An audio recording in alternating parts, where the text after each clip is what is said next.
मैं कोई जाति धर्म के विरुद्ध नहीं हूं। मैं आदमी के कर्म को मानता हूं, धर्म को नहीं। लेकिन ये क्या है, जब भी इंडिया मैच हार जाता है तो किसी किसी मोहल्ले में पेड़ बांटे जाते हैं, पटाखे फोड़े जाते हैं, खुशियां मनाई जाती है। अरे सब खत्म करो ये सब। हम सब एक साथ मिलकर रहेंगे तो धर्म के नाम पर लड़वाने वालों को बोरिया बिस्तर बांधना पड़ेगा। अरे आप ईद मनाओ, हम खुशी खुशी आएंगे, लेकिन उसी खुशी और उत्साह के साथ आप शिव जयंती भी मनाएंगे। तो क्या आप लोकतंत्र के खिलाफ हैं? कहां है लोकतंत्र? कौन से लोकतंत्र की बात कर रहे हैं आप? मेरे हिसाब से दो ही लोकतंत्र है। एक वो जिसमें सहना है, चुप रहना है, या वो जिसमें सहना नहीं है, कहना है, लड़ना है अपने अधिकार के लिए, अपने हक के लिए और न्याय के लिए। अगर इस देश का कानून सबके लिए एक है, सबके लिए समानता है और ये लोकतंत्र सबको एक नजर से देखता है, तो मैं क्यों नहीं मानूंगा इस लोकतंत्र को? अरे यहां अलग अलग धर्मों के अलग अलग कानून हैं। अगर इस लोकतंत्र की जबान सबके लिए एक है तो मैं क्यों नहीं मानूंगा इस लोकतंत्र? मैं लोकतंत्र को मानता था। जब कश्मीर में कश्मीरी पंडितों को भगा दिया गया तो कहां गया था आपका ये लोकतंत्र? क्या कश्मीर हमारा नहीं है? क्या कश्मीरी पंडित हमारे नहीं है? पंजाब और हरियाणा के बीच सतलज का पानी आग उगल रहा है। आज भी बेलगांव और कारवार के मराठी महाराष्ट्र में शामिल होने के लिए आंदोलन कर रहे हैं। अपने मुंबई को महाराष्ट्र का हिस्सा होने के लिए 106 लोगों की आहुति देनी पड़ी। कहा था यह आपका लोकतंत्र? इसको जिंदा रखने के लिए और कितनी आहुति देनी पड़ेगी? 26 जनवरी को हम गणतंत्र दिवस मनाते हैं। एक ऐसा ही 26 जनवरी था, तब कहा गया था आपका ये लोकतंत्र, जब न जाने कितने बेगुनाह लोगों को मौत के घाट उतारा गया। भाषण देकर लोगों को भड़काया और आप ही के कहने पर आपके लोगों ने बाबरी मस्जिद को तोड़ दिया। मस्जिद? कौन सी मस्जिद? वहां पे तो राम मंदिर था, भगवान श्री राम का जन्म स्थान। आपको कैसे पता कि राम लल्ला वहीं पर पैदा हुए थे? नहीं तो पाकिस्तान में पैदा हुए थे, कराची या लाहौर में। Silence please. अभी पहले के टाइम में बर्थ सर्टिफिकेट तो मिलता नहीं था जो मैं आपको लाके दिखाता है। ये देखिए sir, this is the date of birth, sir this is the place of birth. अरे हिंदुस्तान की जनता ने मुझे बताया है, उनकी आस्था ने बताया है, उनकी भावना है कि राम लल्ला वहीं पैदा हुए थे। वकील साहब, आप मुझे एक बात बताएंगे? क्या? आपको पता है कि बाबर कहाँ पैदा हुए थे? मुझे नहीं पता। नहीं पता ना? मुझे पता था, मैं बताता हूं। बाबर अभी के उज्बेकिस्तान में पैदा हुए थे। तो क्या ये आपका उज्बेकिस्तान अयोध्या में है क्या? देखिए, मैं इसमें नहीं पढ़ना चाहता, लेकिन कुछ लोगों की भावना उस ढांचे से भी जुड़ी हुई थी जिसको आपके लोगों ने तोड़ दिया। नहीं नहीं नहीं नहीं, नहीं तोड़ा नहीं, हमने उसको वहां से साफ किया है। मतलब मस्जिद का ढांचा गिराकर भी आपने कोई गलती नहीं की? मैं तो उस वक्त पे वहां मौजूद नहीं था, और जो आप इल्जाम लगा रहे हैं वो तो मेरे लोगों पर ही लगा रहे हैं। आप मेरे लोगों पे इल्जाम लगाएंगे और मैं चुप रहूंगा, ऐसे कैसे हो सकता है? मैं अपने लोगों के लिए जीता हूं, उनको तो छोड़ भी नहीं सकता ना। वहां जो कुछ भी हुआ हमने कुछ नहीं किया, बल्कि जिन आक्रमणकारी शक्तियों द्वारा जो जुल्म हुआ था हमने उसे तोड़ा है। उन्होंने की हुई गलती को हमने अभी सुधारा है। नहीं केवल मस्जिद गिराने में ही नहीं, बल्कि बंबई में हुए बंबई दंगों, नहीं, मुंबई। वही बॉम्बे में हुए मुंबई। दंगों, मुंबई में हुए दंगों में भी आपका हाथ था। हाथ नहीं पाँव था। क्या मतलब? जहां जहां लोग दंगों से पीड़ित थे वहां खुद जाके उनका हाल देख के आया हूं मैं। बेशुमार कत्ल करने के बाद भी लोग खुलेआम सड़कों पे घूम रहे थे। ऐसे में उनको काबू में रखने की सख्त जरूरत थी। लेकिन ये काम तो पुलिस का है। वही तो मैं भी कहता हूं कि पुलिस का है, लेकिन पुलिस तो सरकारी नौकर है। जब तक ऊपर से ऑर्डर नहीं आएगा तो क्या करेगी? और ऊपर के लोग ठंडे एसी में बैठकर अपनी कुर्सियां गर्म करते हैं, क्योंकि उनकी राजनीति ऐसे ही दंगों से चलती है। अगर इस देश में पुलिस को अपना काम करने के लिए छोड़ दिया जाए तो आधा घंटा भी नहीं लगेगा देश को दंगों से मुक्त करने के लिए।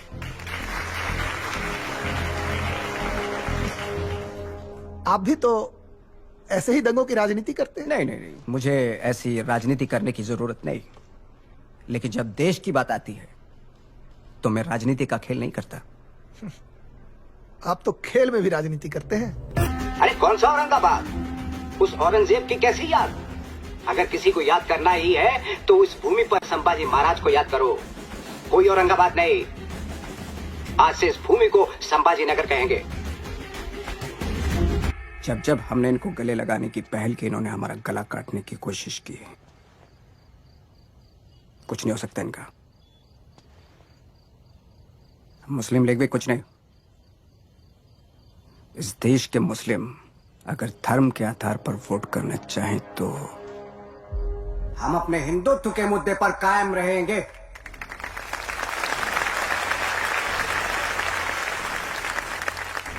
अरे पट्टू के औलाद बन के मत जियो, मर भी जाए तो परवाह नहीं। अरे वोटों के लिए इतनी लाचारी? जब इलेक्शन आता है तो इनको मुसलमान याद आता है। आज के बाद जो हिंदुओं की बात करेगा वही हिंदुस्तान पे राज करेगा।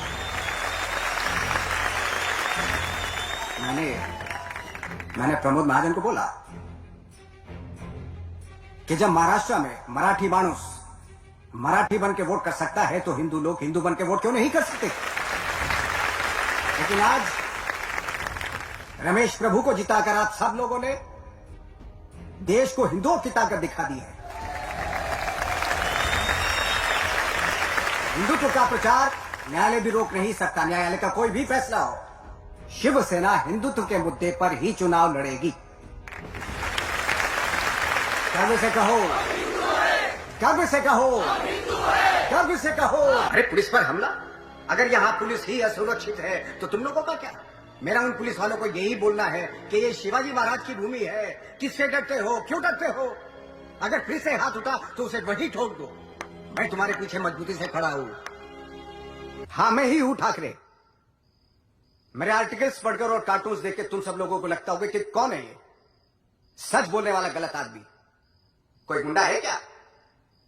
अगर सच बोलना गुनाह है तो मैं गुंडा हूं। अरे झंडू बन के भीख मांगने से अच्छा है गुंडा बन के अपना हक छीनना। आदमी की ताकत और उसकी हिम्मत, उसकी छाती कितने इंच की इससे तय नहीं की जाती। उसकी ताकत होती है उसके दिमाग में, जो हमने गिरवी रख दिया है। फिर वो चाहे मुगल हो, अंग्रेज हो या कोई बाहर वाला। खड़े हो जाते हैं हाथ जोड़ के, बिना रीढ़ की हड्डी लिए, सलाम ठोकते हैं। सलाम अन्ना, सलाम पन्ना, सलाम अय्यर। बराबर बोला ना काका? अरे मेहमानों सम्मान है, हाथ जोड़ के स्वागत है।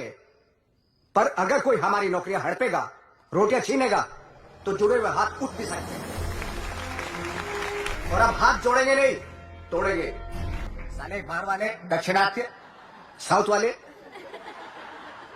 कैसे एक साथ रहते हैं, एक साथ पीते हैं, एक दूसरे को कैसे आगे बढ़ाते हैं। और हमारी जिंदगी चली गई एक दूसरे की टांग खींचने में। इडली की प्लेट धुलवाने के लिए भी अपने गांव से लोग बुलाते हैं।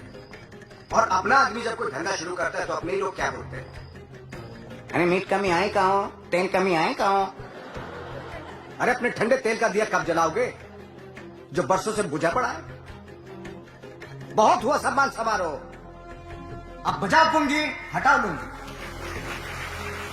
इसी तरह इनकी शुरुआत ऐसे ही भड़काऊ भाषणों से हुई थी। नौजवानों को भड़काना, उनसे दंगा करवाना, यही इनका तरीका। थोड़ा आवाज कम हो सकता है क्या? थोड़ा आवाज कम हो सकता है? Pan card. Order order order. इस फैन को बंद करो।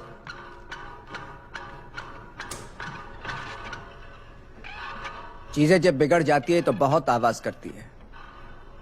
कितनी उम्र है आपकी? ये क्या बेतुका सवाल नहीं, है? नहीं, फिर भी बताइए, उम्र क्या है आपकी? 35 साल। 35 साल। 35 साल की उम्र में आप एडवोकेट बने, सीबीआई की तरफ से मुकदमा लड़ रहे हैं। अच्छी बात है। ये आज आप इसलिए खड़े हैं क्योंकि आपकी शिक्षा अच्छी हुई है, लेकिन आपसे ज्यादा पढ़ लिख कर भी जिसके माँ बाप भूख से अपने बेटी की राह देख रहे हो, तब पता चलता है कि पेट की आग क्या होती है। जब वो आग मिटती नहीं है ना, तो पूरे समाज को जला डालती है। Silence please. आप हमेशा से हिंसा के समर्थक रहे। नहीं नहीं नहीं, ये तो एक्शन पे रिएक्शन तो होगा ही। अगर इस देश से प्यार करना गुनाह है तो मैं गुनहगार हूं। अगर लोगों की भावनाओं की कदर करना गुनाह है तो मैं गुनहगार हूं। कानून के लिए लोग नहीं, लोगों के लिए कानून है। मुझे हमेशा से ही देश ने कटघरे में खड़ा किया है। मैं सही हूं या गलत, इसका फैसला आपने देश की जनता करेगी, क्योंकि सबसे ऊपर मैं एक ही अदालत को मानता हूं और वो है जनता की अदालत। आपके इस पूंजीवाद की वजह से जिन लोगों की रीढ़ की हड्डी पिस चुकी थी, मैंने उन्हें सीना तान के खड़ा रहना सिखाया। यह है मेरा गुनाह? इस सिस्टम ने जिस समाज को सालों साल गूंगा बना के रखा, उस समाज की आवाज बनकर मैंने सिस्टम को ललकारा। यह है मेरा गुनाह? और अगर यह गुनाह है तो मैं एक बार नहीं 100 बार दोहराऊंगा।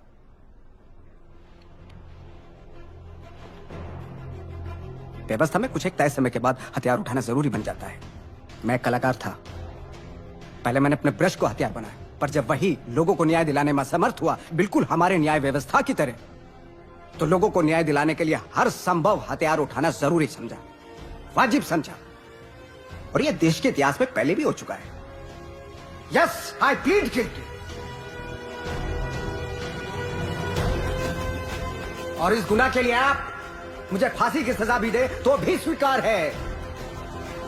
मेरा हर गुनाह मेरा विचार बनकर लाखों लोगों के खून में बहेगा और उस खून के हर कतरे में जिंदा रहेगा ये बाल केशव ठाकरे।